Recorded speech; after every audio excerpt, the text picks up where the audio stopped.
are you? My name's Joe Sorrentino and I'd like to introduce section 8.5. This is production and service provisions.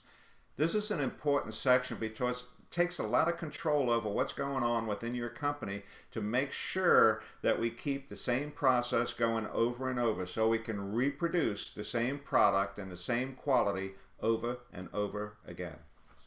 It controls the production and services.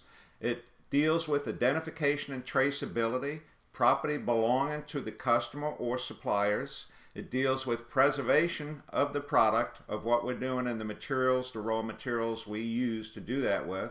It talks about post-delivery, what type of relationship we'll have with the product after it's shipped out to the customer, and control over changes, how we're going to control changes. In this section 851, we're going to implement production and service provisions. Even what's outsourced, we're going to control that under control conditions. Control conditions shall include, as applicable, documented information that define product characteristics of the products or activities that we perform.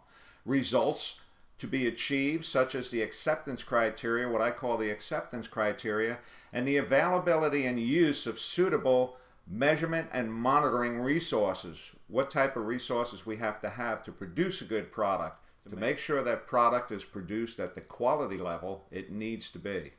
And part of the control of production and service provisions, we have to implement monitoring and measuring at appropriate stages to verify acceptance has been met. Monitoring, measurement, documentation for acceptance will include acceptance and rejection criteria. If you don't have both, then you don't have it. What stages of production it's performed, at what sequence do we perform it, any specific monitoring and measuring tools required, and instructions on how to apply them. When sampling is used, the plan is based on the SPC principles and appropriate to the use, such as matching and sampling plans and criticality and process capabilities. These are all things we take into place when we're doing statistical process control, or known as SPC. And to produce any product, we have to have suitable infrastructure and the environment for operations and processes. This is all involved with repeatability. Can we repeat the product? And to do this, we have to have full control. Appoint competent personnel, and when required, any certified qualifications needed, such as welding and fabrication, sometimes torque values and this and that. There's certain things that take place that we need expertise, and we may have to qualify the person before we allow them to do something. Where results of validation cannot be verified, such as after assembly or the component is put together or there's a top that goes over the part that we just installed, and it's important, we have to perform validation and periodic revalidation to achieve planned results of the processes for production and services that should be performed. In other words, we have to make sure that whatever we do, if it's covered up and we can't check it later on, that we do everything we can to make sure it's correct before we incorporate it into a component. And take note, these processes can be referred to as special processes found in section 8.5.1.2. Whenever we have special processes, we have to do certain things. Number one, implement actions to prevent human error. Implement the release, delivery, and post-delivery activities. What are we going to do for release, delivery, and post-delivery? How are we going to monitor this? Accountability of all products during production. As to parts, quantities, split orders, non-conforming. Anyway, we have to account for all parts and material during the processing. Monitoring and measurement of critical items and key characteristics. Anytime there's a special requirement, a key characteristic, or some critical items, we have to monitor them to make sure that they're correct either before, after, or during, depending on what's applicable. And the method to measure variable data. What tooling do we use? Is it done on the machine using probes? Inspection equipment, what are we going to use to actually make sure that we comply to the specific requirements? We always have to identify in-process inspection and verification points when they cannot be performed at later stages. In other words, they're going to be buried within the component. We have to have evidence of all production and inspection verification operations and make sure that they were completed. Now, FOD is a big issue. Protection and prevention, detection and removal of foreign objects. Foreign objects and debris is what FOD is.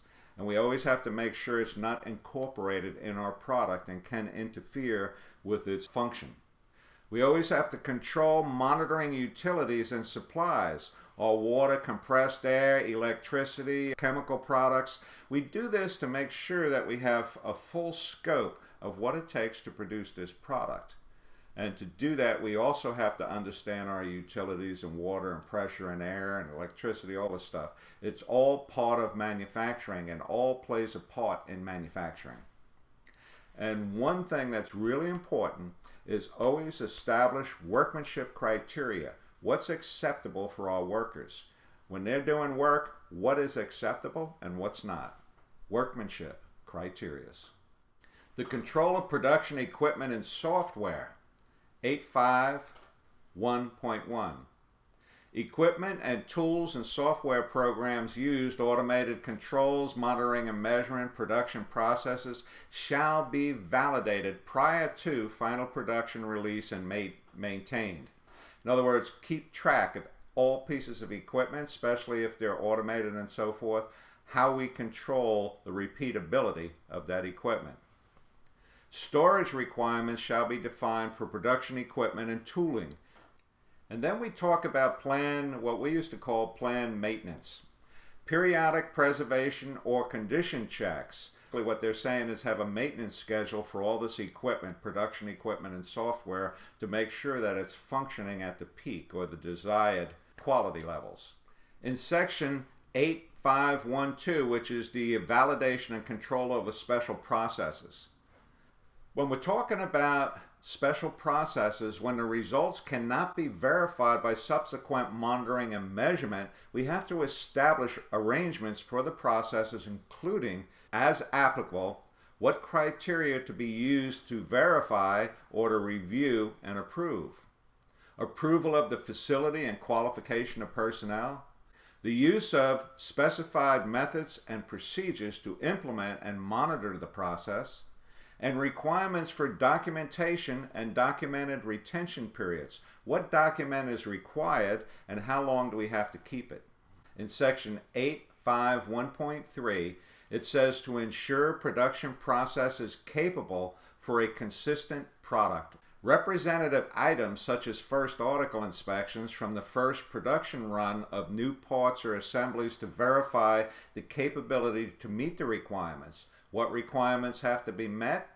Such as production processes, parts and assemblies, documentation and tooling. All this has to be controlled to produce that first product. The standard also says to repeat that first article or that first product inspection when changes occur that could invalidate the results. That's such as engineering changes, we change the process, the tooling changes, personnel, anything that could affect the output of that product. Like always, documentation, documentation, documentation. If you don't have documentation of what you did, you didn't do it. The organization shall use suitable means to identify outputs when necessary to ensure conformity of product or services. Configuration management, identification to identify any differences between the actual and the required configuration or the design of the product. Identify the status of the outputs with respect to monitoring and measurement requirements throughout production and service. Acceptance authority media. When used, such as stamps, electronic signatures, passwords, establish appropriate controls for the media. Control any unique identification when traceability is required to be retrievable. Traceability requirements can include identification for the life of the product, the batch of raw materials, the assembly parts, components to the assemblies so we can link them all together, and also to the next assembly, the product, sequential records of production, manufacturing assemblies, inspection, and verifications. Station receives a job file and a folder that tells them exactly what to do. They also receive drawings and whatever is necessary for the worker to do the job right. Let's take a little closer look at one in progress right here. Let's see, the instructions he received to do the job are right here. He's got a job traveler, gives the sequences, what has to be done. He's also got his drawings. As you can tell behind me, he's actually welding up some parts. As you can see, all drawings have everything they need on there. And in section 853, anytime we have something of someone else's, we have to take extra precautions to make sure that we control it, such as property belonging to customers or external providers. That could be raw materials and so forth. We have to exercise care with customer and external providers' property. Property shall be identified, verified, protected, and safeguarded. When lost, damaged, or found unsuitable for use, the property will be reported to the owner. Documentation on what had occurred will be retained.